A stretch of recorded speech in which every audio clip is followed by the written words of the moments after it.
Welcome to Speaking Prowess. Are you ready to supercharge your communication skills and achieve unstoppable success? You're in the right place. Join Sifu Rafael, visionary founder and world-renowned master instructor, as he transforms leaders into powerful communicators. Joining Sifu is co-host Brigitte Hufele, a dynamic businesswoman, global speaker, and NLP master trainer, and the Skilled Center of NLP team. They will deliver unmatched expertise and energy to every episode. Prepare to unlock your full potential and make every conversation count. This is Speaking Prowess, where your journey to communication mastery begins.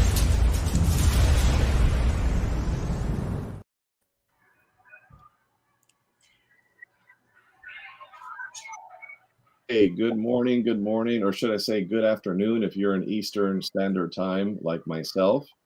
Welcome to Speaking Prowess Live, the power of persuasion and challenging the status quo. If you've noticed, we have two different co-hosts today, myself, Jose Escobar, and Cindy Kavanaugh. Wonderful. So we're replacing both of the normal hosts of this show. But Cindy, since you said hello, if you'd like to introduce yourself, and then we'll kind of go around the room. Okay. Thank you, Jose. I am Cindy Gauri Kavanaugh, and I am a native of Charleston, South Carolina. I have studied with the Center of NLP, and I'm a coach with them. And I have spent over 35 years. My former iteration was in accounting, director of accounting for an international logistics company. And I stayed there for 33 and a half years. Same company. That doesn't happen anymore. And at the same time, I studied energy healing and massage therapy and did different things to feed my soul. And I have a wonderful family. I have two beautiful sons and daughter-in-laws, and the absolute highlight of my life are my grandchildren. I've got four of them now, all under the age of 5. So life has changed a lot in the last few years. Absolutely love it. Amazing. Well, great to co-host with you, and nice to meet you, because we're meeting for the first time today, and we just discovered that we're both part of the bank world, right? With Sherry Tree, Michelle Lee Murder, and all these wonderful people, and Sifu Rafael as well. So let's introduce yourself, Jakob Weinstein, if you would. Hello, I'm Jakob Weinstein. I'm based out of Mississippi, originally from New York and New Jersey. I'm a father of 3, a husband, a transformational life coach, a Psych-K facilitator, a speaker, and most recently, a firefighter. I'm on a mission to teach people how to set themselves up to win. I work with entrepreneurs and professionals who don't want to waste years in traditional therapy or didn't get the results they wanted from therapy. I help people take control over their thoughts and feelings and learn to focus on what they want instead of what they don't want, which also pretty much sums up what my journey in life has been, learning all about self-mastery.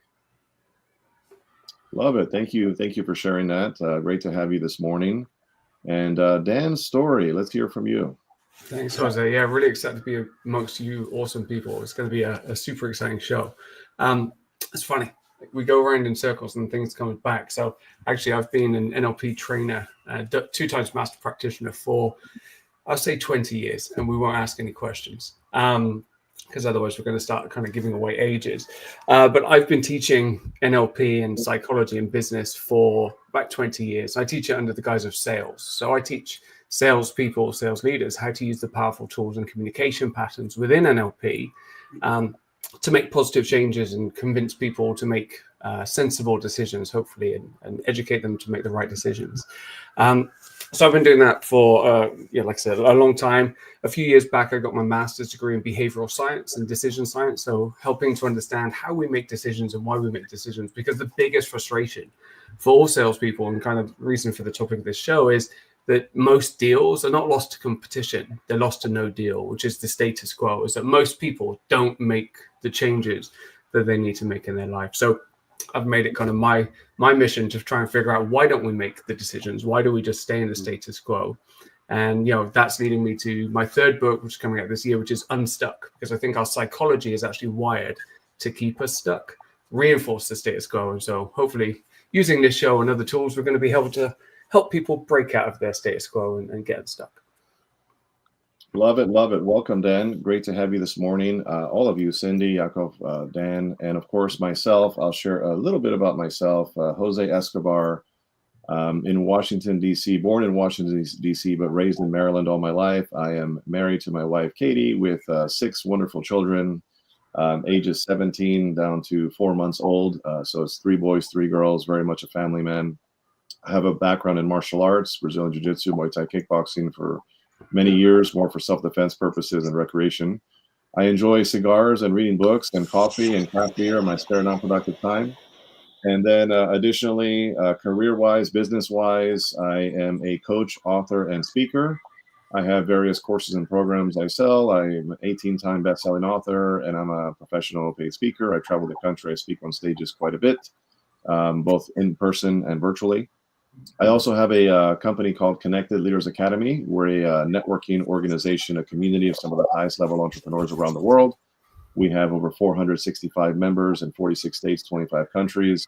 I also host live events, and then I have a mastermind as well. So that's kind of all the moving parts of a little bit about me, and anybody can learn about me at connectedleadersacademy.com and maybe book a virtual coffee. So let's dive into today's discussion, the power of persuasion and challenging the status quo. So somebody open it up. Let's get the conversation going. The first thing I hear when I hear status quo is comfort. And I think what Dan was saying, talking about getting unstuck, I think that's why we are wired. We're wired for comfort. We're wired to not to stay alive. We're wired to not die, which is a very low standard and quality of life. And every element, every cell in our being wants to make sure we don't die. So we'll do things we don't agree with. We'll do things we don't want. Anything that could possibly trigger a subconscious response of something bad can happen. I definitely agree with that. Like our psychology, if you look at the kind of science behind it, we've got 2 brains that do the thinking. There's our kind of slow, rational brain, which looks at decisions and weighs them up fairly sensibly. You know, we go into a coffee shop and we're like, should we have the croissant filled with almond paste and all those kind of amazing things? And the answer is always yes.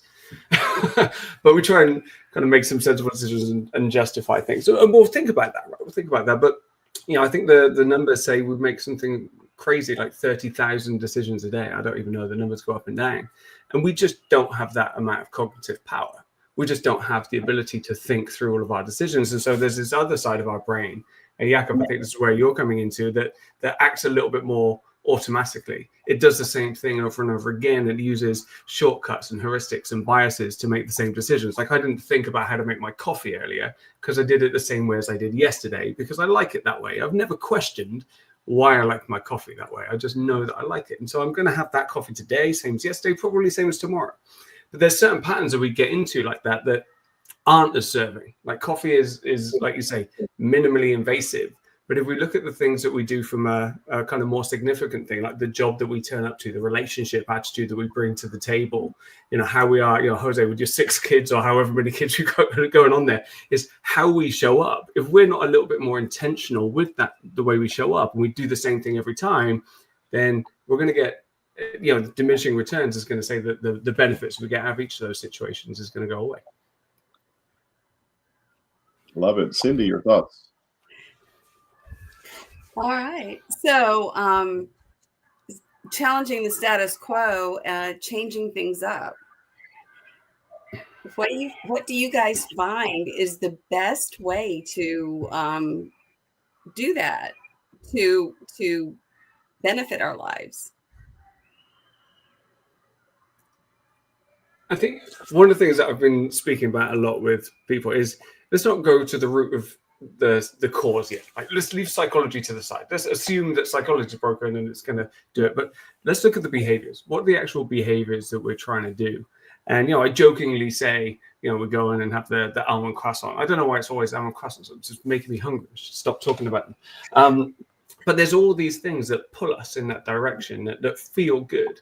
And one of the big things that we're not able to do is delay gratification. I think this is one of the biggest challenges, is that everything is, I've probably got some Amazon parcels arriving today. It's like short-term, immediate gratification. I want it now, bam. And we're kind of getting used to this microwave meal economy where just everything is ready super quickly.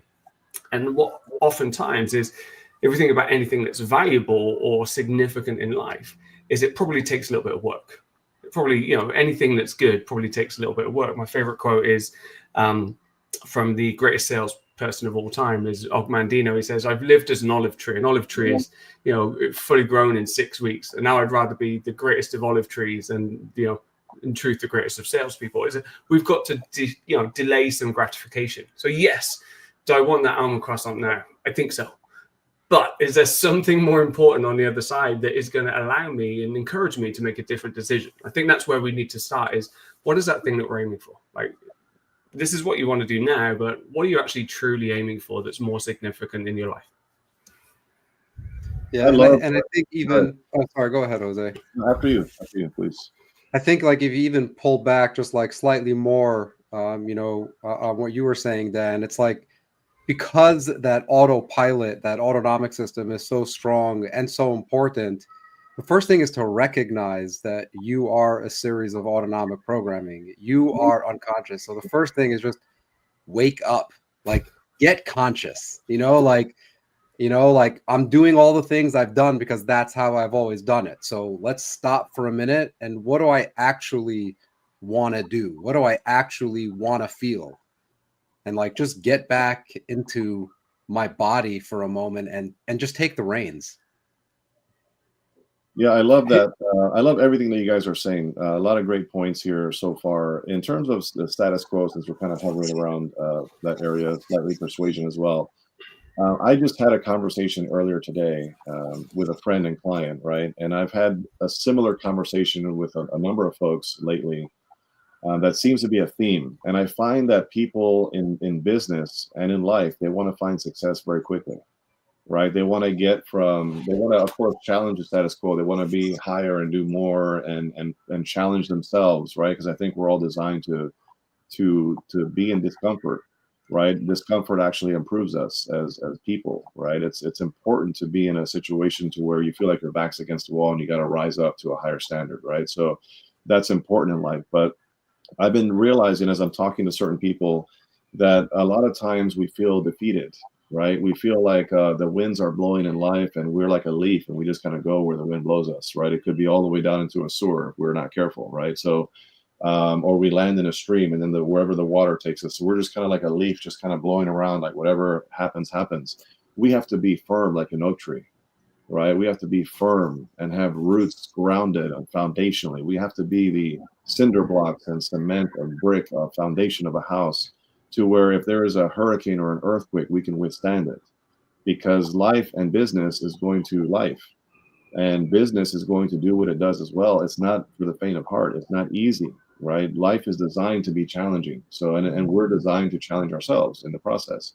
So I find it to be refreshing of a mindset. So I was telling this individual, many individuals lately, actually, because I don't know if you guys have noticed this, but are we in some challenging times? I feel like a lot of folks are like challenged by financials, challenged by the economy, challenged by politics, challenged by emotional, roller coasters and sicknesses, and everybody's getting sick with something. And it's just like, we're in some like times where people need to dig deeper and be more resilient and say, hey, you know what? I know it's going to take time.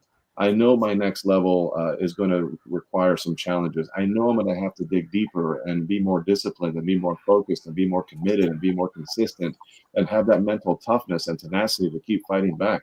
So we have to do those things, because if we don't, guess what? Who's going to do it for us? How about nobody? Yep. Right? It's an internet job. So those are my 2 cents for the moment. I love that. I think there's, so the other thing as well as teaching this psychology stuff and to anybody who will listen is, I'm actually a natural bodybuilder. So I competed at the Natural Olympia last year, came second. So I've got a little bit of work to do, but I'm very proud of my accomplishments. And one of the things that I've learned in that journey is this idea of discipline, is that we just have to show up. Sometimes it feels good, sometimes it doesn't. You know, and I use this idea of the rule of thirds. It's like a third of the time it's going to feel terrible, a third of the time it's going to feel amazing, a third of the time it's just going to be okay. But if we don't turn up all of those times, we can't cherry pick just the ones that feel good. It's just not an option. So consistency, as you mentioned there, Jose, is super important. But one of the things that I think is really tough, and you know, the reason why a lot of people turn to fitness is their kind of major transformation. I talk about life transformation is because fitness is predictable. There's not so many external factors, and I think you use that analogy of just a leaf blowing around in the wind. Is it's really difficult to go from that to being a rock. That is a big jump for many people when you've just kind of been battered and hit around the face by the environment. And to be fair, that's always going to be the case, right? It's never going to be tomorrow and Nirvana suddenly springs up and we're like, hey, everything is easy. That's never going to happen. But we can slowly come back to bringing an element of control into our lives. And I think that's where fitness comes in, is it's me, the gym, and the kitchen. Like, there's only 3 factors. I haven't really got to worry about anything else. So if we go into relationships and business, I've got other people's opinions to take care of. And like, frankly, I'm not ready for that. Let me just deal with my own stuff and kind of get that done. What is interesting, and did any of you guys watch the Beast Games? Like, that was recently on Amazon. I think Mr. Beast did a hilarious thing, but there's one part in there. He used a psychology problem called the trolley problem, and it's this idea of control. And here's the principle, right? And I'll test you guys. Let's do it. There's a runaway trolley going down a train track. Somewhere on that train track, there's 5 people lying down. Don't ask me how they got there or what they're doing there. Let's assume they're against their will, right? You are stood at a junction, and at the junction, the train can veer off, and there's only one person on that other track. And next to you is a switch. And if you pull that switch, the train will be redirected, and it will kind of save the 5 people and take the one. So around the room, who would pull the switch? Who would pull the switch? I don't want to answer that first. I'll wait for Yakov. What's the other option? That's it. That's the only thing you've got. The only thing is, do you pull the switch? Yes or no? You know nothing else. This is all the information you know. Yes. Cindy's going to go yes. Cindy's going to go with the utilitarian, greatest good of the situation. We'll save 5, take out 1. Okay, cool. Yakov, Jose, what you got? I will say yes too. Okay, cool. Yakov's on the fence. Yakov, explain your thought process. What's going on in there? Don't say yes or no. Just what are you thinking? Just the idea that that's the only option, because for me I know, not to say that you guys aren't thinking that, but it's like, where the measurement is, here's 1 human being versus 5 human beings. What if what that 1 human being is going to produce for the world will overdo whatever the 5 will, So it's like, I have to piggyback on what you're saying, Yakov. So I get the logic, right? And I don't know what's right or wrong, but I get the logic, right? But the reality is, indecision is also a decision. So yes. if we don't make a decision quick, sometimes executive decisions need to be made, and you just got to do it and think fast and think quick and pull the trigger. But because I see what Yakov is saying, but that requires a whole dissertation in your mind. And in a moment, you don't have that time to think about it. So you just got to think fast and execute. So with the execution and fast thinking in mind, Yakov, what would your answer be? Yes or no? I would probably sacrifice the 1. Cool. So here's the interesting concept. And what this does, and this is, I love the sharing of thinking, is the decision is active. And what a lot of people will do, and I think we're in a unique company here, is we'll think, okay, yeah, 1 is better than 5. We'll go with that. If everything else is even. What it doesn't account for is a couple of things. Number 1 is we have actively made a decision. And so if we've made that decision, we are now to blame for the outcome. So if, afterwards we pull off the mask and it's like, oh my goodness, it's like we find out a little bit more. Now we're to blame for that situation. So we're on the hook. And so it's really interesting. I asked a friend of mine, he'd been going through some relationship challenges. And I said, hey, would you pull the lever? And he says, absolutely not. Like, there's no way. Because I know, and, Yakov, to your point, if I do it, I'm the bad guy. If I don't do it, I'm the bad guy. So what is the other option? And so many people, and this is what the status quo is, so many people are like, I've been burned so many times with this decision, I'm not going to make a decision. And this is where status quo is. Status quo is not always about, hey, it makes sense, logical sense, and all those things. It's how do I get out of this without getting in trouble? And so many, this is the challenge. Like, how do I not make the worst decision? And so I thought, Mr. Beast did this really interestingly on the quiz game. That was why I thought it was fun. But this is the essence of the problem of status quo is we're not making a decision for the greatest good, which is what we should all be doing. We're making a decision so that we don't get into trouble because we've been in this situation before and we've been burned. And now I'm going to try and get out of here without without any more damage. I love what you're saying, Dan, and that's a really fascinating story and idea and concept and discussion point, because we could probably dissect that for an hour alone, just that thing, because Jakob, if he continues to peel back the onion, it can get real deep, and I completely see where you were going with that. Because it's a great discussion, and I'm actually going to use this for a coffee with a friend very soon. So anyway, on another note, I wanted to say that Robin Sharma has this amazing quote, and it kind of speaks to what you were saying earlier with a third of how you feel about things, right? Robin Sharma says, and anybody who doesn't know Robin Sharma, you should know him. He has a great book called The 5 a.m. Club. Right, The 5 a.m. Club by Robin Sharma. Really, really brilliant book. I think I've dissected this book more times than I can count. And I actually wrote a book myself called Winning the Day, An Entrepreneur's Guide to Morning, Evening Routine Mastery, which was inspired off of this and Hal Elrod's The Morning Miracle and so on and so forth. But I say that to say he has a great quote. It says, everything is messy in the beginning. No, sorry. Everything is hard in the beginning, messy in the middle, and glorious in the end. Again, everything is hard in the beginning, messy in the middle, and glorious in the end. But the problem is most people don't get to the glorious side because they dig, like digging for gold, right? You ever seen that meme where there's somebody's digging for gold and the gold is right on the other end of that next dig and they quit and they never get to the gold.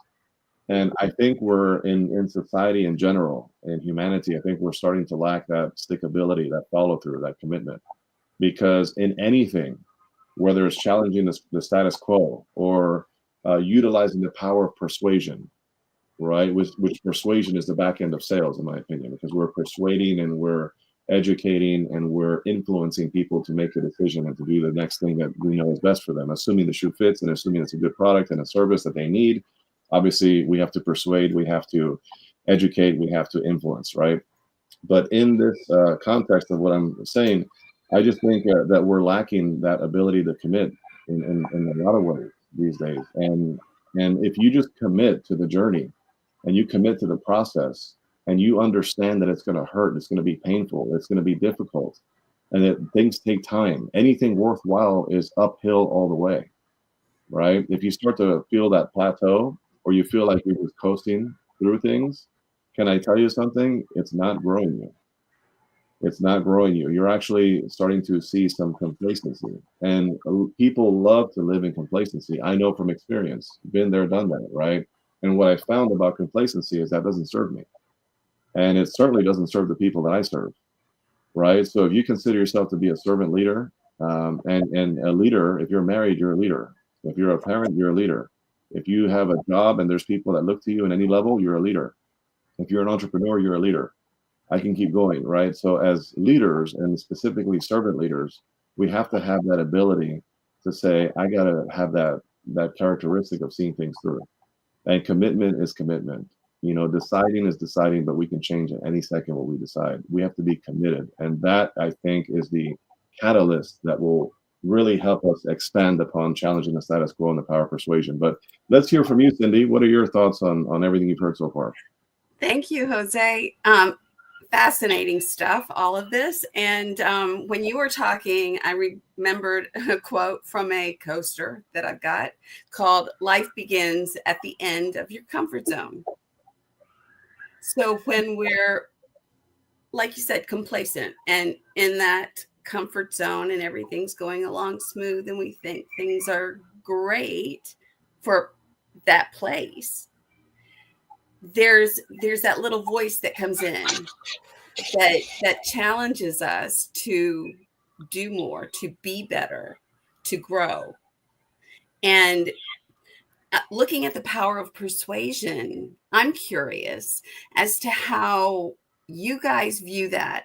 How do you avoid with the power of persuasion? Because all of us are great communicators and we're able to expertly model what we believe congruently who we are. So with the power of persuasion, what does that mean to you guys?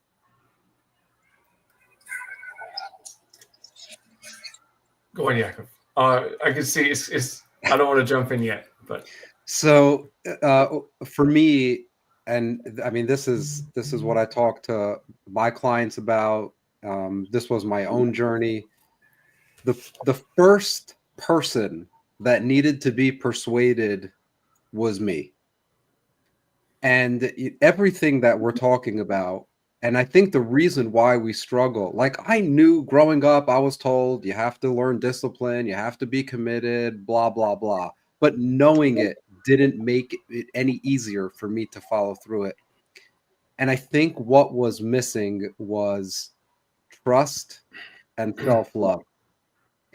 And the trust is, and I talk about this a lot, you know, they say Albert Einstein said the most important question facing humanity is, do you live in a friendly or a hostile universe?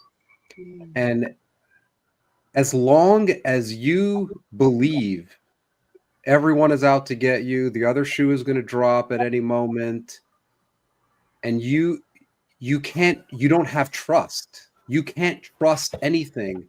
At some point, your staying power, what's the word?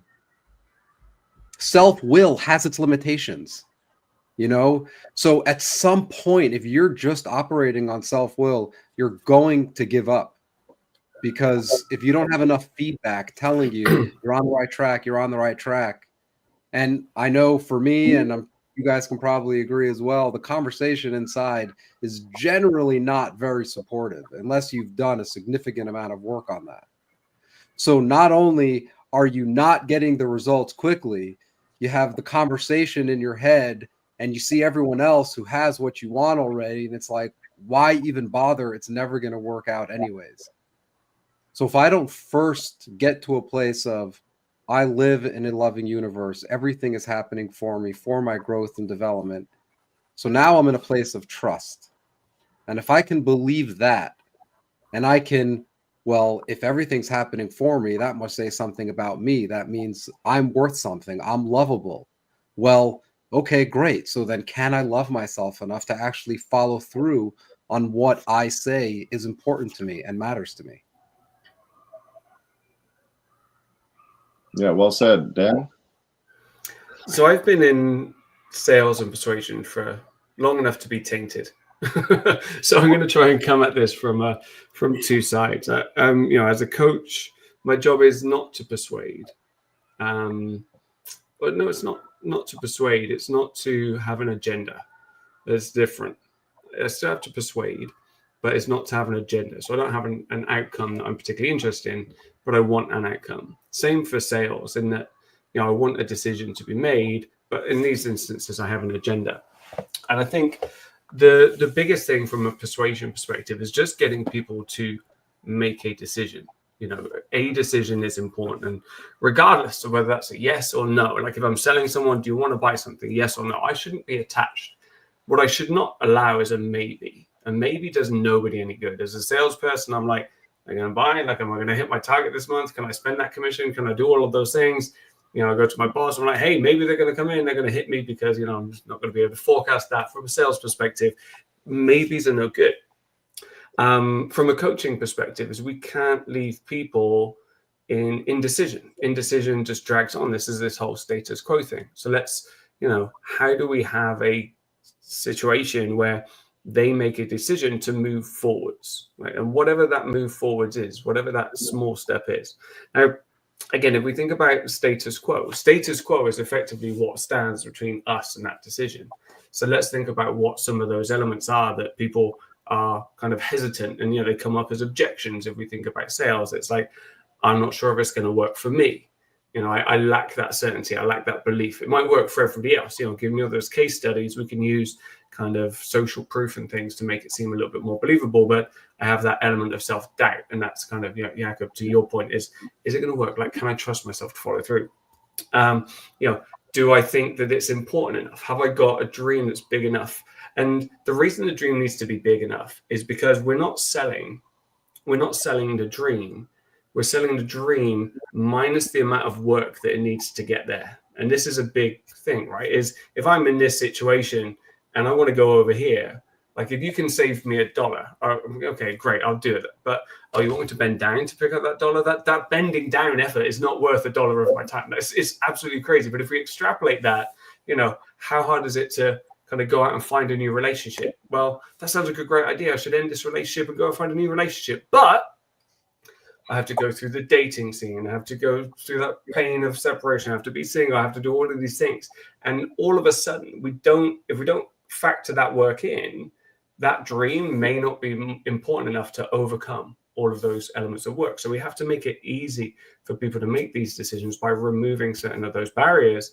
And then we just have to help them see that actually the last one is, if you stay the same, we attach some form of pain or element of status quo, lack of change to things going away. And there's loads of tools in NLP and neurolinguistic programming, like future pacing, by looking at the situation, imagining if you don't change, what's going to happen, and using some kind of, you don't want to say the word catastrophe, but negative effect of not changing and positive effect of changing. And ultimately that gap, if that gap is big enough, the difference between what it will be now and what it could be in the future, the motivation will be there. It's just giving them that certainty and that courage. And I think somebody put in comments there, faith over fear, to take that first step. And again, the quote is, I think Martin Luther King says, you don't have to see the whole of the staircase, just take the first step. Yes, to piggyback off of what you just said, love what you said, and especially the persuasion piece, right? Because I think, and like you, I've been in sales a long time myself, and in every job I've ever had, whether it was banking, life insurance, even when I was in Blockbuster, I mean, literally any job I've ever had some component of sales. Eventually it became higher levels of sales, but it was sales nonetheless, all the way up until I was a sales director for a global martial arts company overseeing the US territory. And that was still sales. Again, everything up until now being an entrepreneur. And in sales, I have found that it's important to have the ability on the other end of the sale to make an executive decision. It is so important. Like my job, in my opinion, and again, we can look at the same thing and see something completely different, right? Perception. So, and that perception, the reality is different for everyone. And, we can have debates about just about anything in terms of, healthy debates where we disagree, and it's okay to agree to disagree, right? And that's okay. But in my opinion, when you're selling someone something, there is a need that they have. And I have a solution. And my job is to influence you to move in the direction of that solution. That is my job.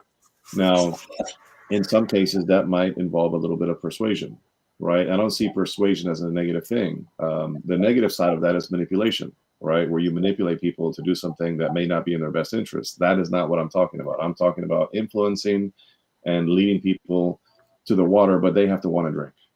Right. So I can't drink for them. So that's where the executive decision piece comes in, which I think is a piece that we as people need to embrace more fully in society, is the ability to say yes or no, but say it quick. Right. Because a lot of times we tend to overthink, we overanalyze, we look at it from 50 different angles. And then that mental constipation starts to kick in. Right. And mental constipation leads to no decision, which is also a decision. Right. So chapter 8, Think and Grow Rich. Phenomenal book, is Persuasion. It's Decision. Excuse me, it's Decision.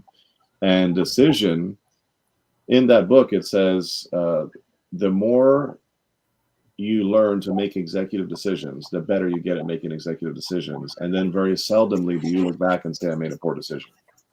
But it's the massive action piece of things. I move quick. For me, when I make a decision, if it's not a hell yeah, it's an automatic no. Right? That's my philosophy. If it's not a hell yeah, if whatever you're pitching me or telling me or trying to sell me or whatever, if I don't feel compelled to say yes very quickly, it's an automatic no. I don't kick it around and do all those things, because there is no time to waste, right? Yes, we have one life. I don't believe in the whole quote of like, you only live once. I think you only die once, but we live daily, right? But we got to live fully alive every single day, and we have to have the ability to just move quick, because time doesn't wait for anybody, right? And the ability to build the life that you want starts today, right now. And decisions and results, whether they're positive or negative, don't show up overnight. It's an incremental compounding of that poor decisions or lack thereof over time that lead to the results that we have. And I'll end with this, a great mentor of mine said to me one time, Jose, and it stung because I was struggling at the time and I couldn't put my finger on why I wasn't getting the results I wanted. He said, Jose, you are where you are right now in your life because you choose to be there. And I was like, ooh, boy, that doesn't feel so good. And he's like, you choose to be there. You can disagree with me if you want, but you have the ability, you have the power, you have the resourcefulness to change your circumstances. The problem is you don't see it. And the problem is you don't think it. And the problem is you don't say it. Everything that you're saying, thinking, and doing is in reverse of what you're trying to achieve. And so that's just food for thought. But I think those things matter when it comes to achieving our highest selves and challenging the status quo. And of course, living persuasion at the highest level. It's funny, you mentioned this idea of mental toughness. When I first started being a bodybuilder, I'd look in the mirror and I saw myself, not the person who I imagined I could be, but like you say, it's the person who made all of those decisions before. I knew that I could be that person. I had so much reinforcement of that identity. When I said I'm going to be a bodybuilder, like I just felt like a massive fraud because I'd never done it. I had no experience. I knew I wanted to move towards it, but I remember introducing myself at a kind of keynote that I was giving for sales and saying, oh, I'm also a bodybuilder. But at that point, I'd never competed. And there's that kind of, like, I have to say it because I need to be it, but I'm not that person yet. I've got to show up and do all of those kind of things that I think get in the way is we just don't have that image or that persistence to stick with it until we get to that point. And so I agree with you. The person who we are is the result of the decisions that we've made historically. If we want to be a different person, we've got to be, again, more intentional with the decisions we make today. And also, like you said, it doesn't happen overnight. It's not suddenly like, boing, we're going to go that way. It's a slow change, and kind of we've got to be patient with ourselves, And I think can't remember who was mentioning it, but we're very good at using the negative language. So I think we need to give ourselves a little bit of self-compassion. That's definitely something I'm learning at the moment, is that, life, we don't always make the best decisions. Don't go too hard. Like, we're just making the best decisions we possibly can, but maybe we need to think about some different things. I'm Mandy. Originally, I'm from the west of England, a little place called Bristol and Gloucester, if you can hear it in the accent. Dan, what I think was also interesting about, like, especially the bodybuilder thing, when most of us look in the mirror, the things we immediately notice are all the things we hate about ourselves. So what we automatically look for or see is who I am based on all those past decisions. But a excellent practice is to actually look in the mirror and practice just seeing what you want to see, what you love about yourself, as opposed to all your regrets. And it's amazing. It's amazing what happens in doing that regularly. Every time I walk by the mirror, sometimes people are there and I feel a little weird, but it's like, you are awesome. I love you. It's and I know it's cheesy, but it's most important that I love me, as weird as that sounds. Is absolutely correct. Here's the challenge: is we don't always get that. And I'm going to go a little bit too much into bodybuilding, but there's fake tan, there's shaving body parts that are going to be on display, and all those kind of things. But sometimes you just don't feel good. And so one of the processes that I do as a bodybuilder is I'll send photos to my coach of me at various stages throughout the year. And sometimes I have to send it consistently.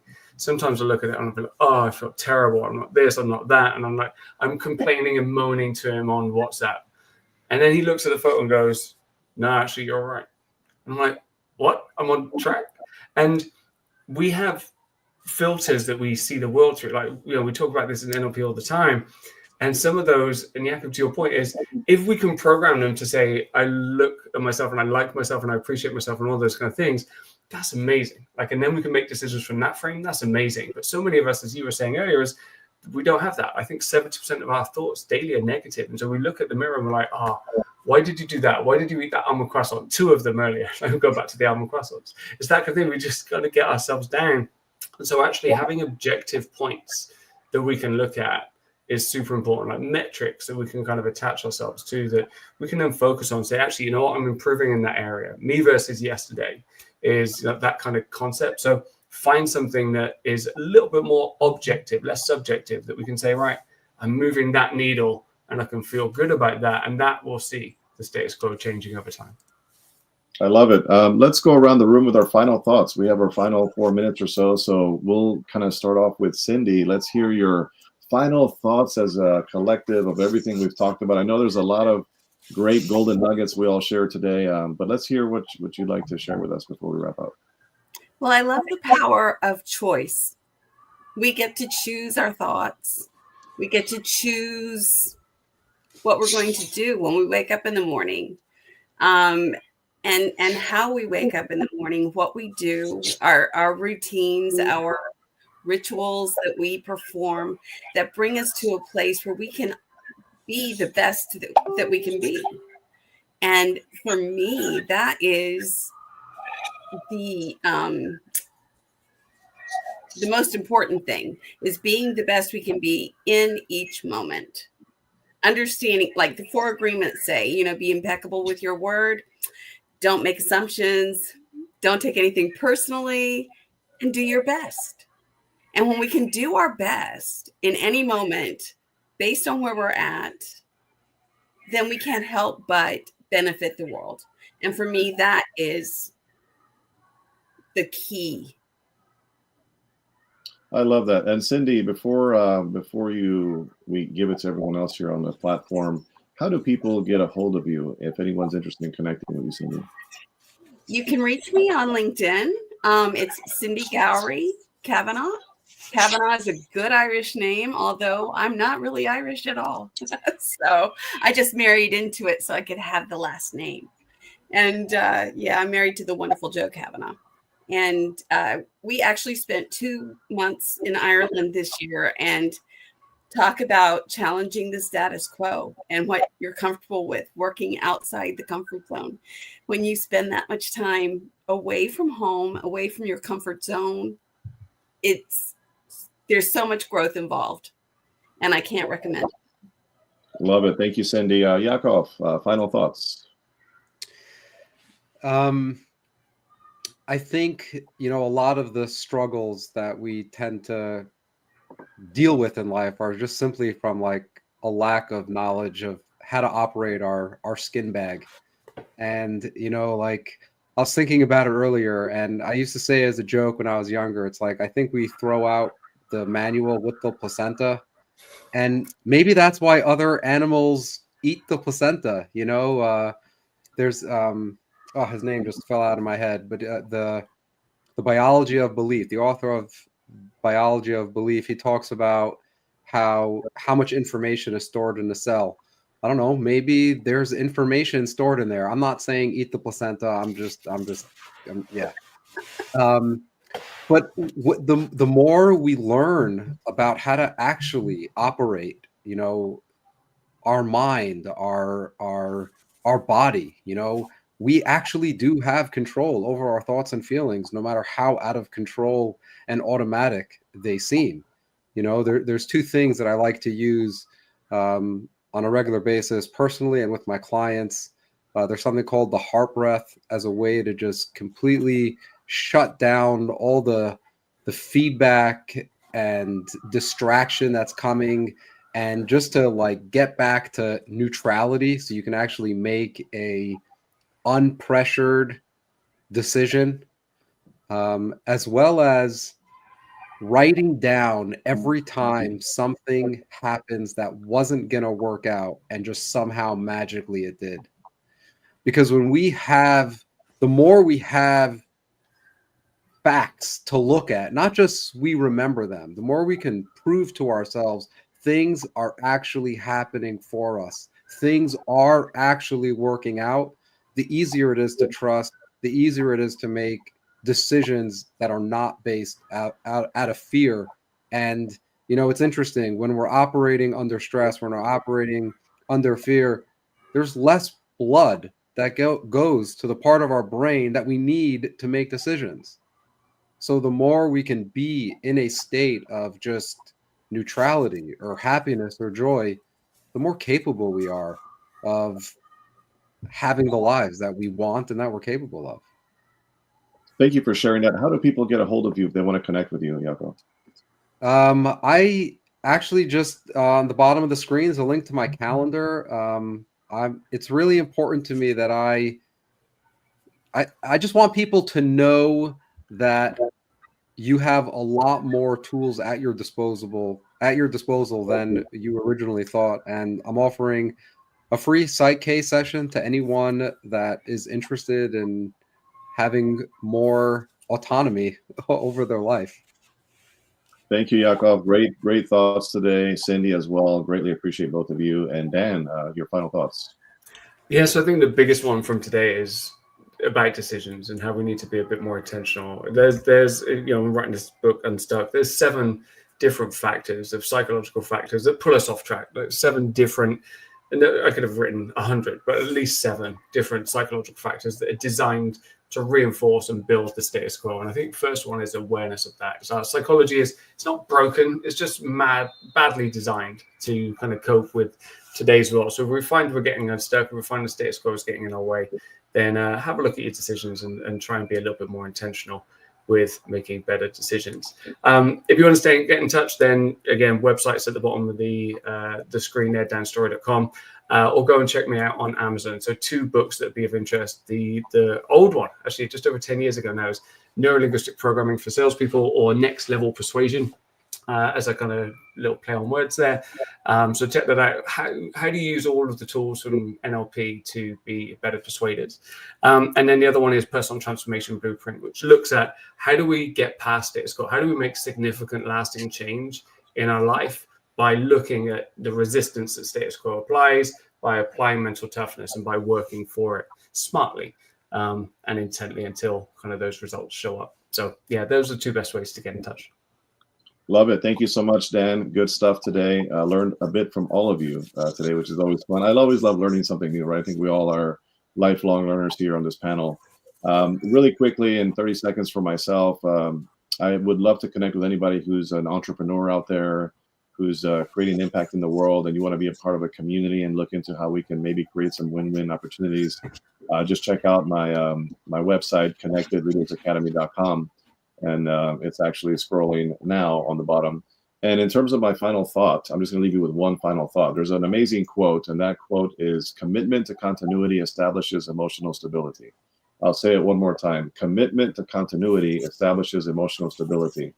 Let's get committed to making that continuous decision that's in alignment with the life that we want to live. Just be consistent in your ability to show up the way you need to show up. Right? You're going to attract who you are, not what you want to be or who you want to, be around. You're going to attract who you are. So are you the best version of yourself? Are you pushing yourself every single day? Are you an executive decision maker? Are you the person who seeks discomfort because you want to be better? Are you the person who loves yourself more and loves yourself at the highest levels and pours into you with a morning routine and an evening routine, so then you can show up at the highest levels to pour into other people, because you cannot give what you do not have, right? So ask yourself the questions, and how are you showing up in the world today? How are you showing up on a personal level? How are you showing up professionally? Remember, it is up to you. The life that you desire, the life that you want, is 100% up to you. It's not about the resources. It's about your ability to be resourceful. And I'll just stop right there. But again, commitment to continuity establishes emotional stability. Many of us are operating like this. It's time to start operating like this. Right. And that comes with your ability to be disciplined, consistently committed all the way through. No rear view mirror. All right. Have a fantastic day. We're going to have a little outro video here. And thank you to all of you who are here joining us today. We appreciate you all. Make sure you continue to check out this show with Sifu Rafael and all of his amazing guests. Thank you so much. Have a fantastic day, everybody. Enjoy your weekend.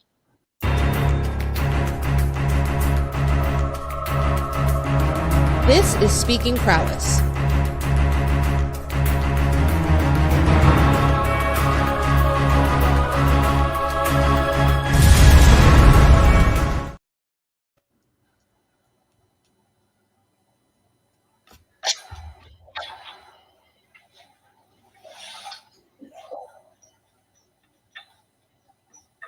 You're on mute, Jose, but that was awesome. Thank you very much, you guys. And Jose, Cindy, you did a great job hosting.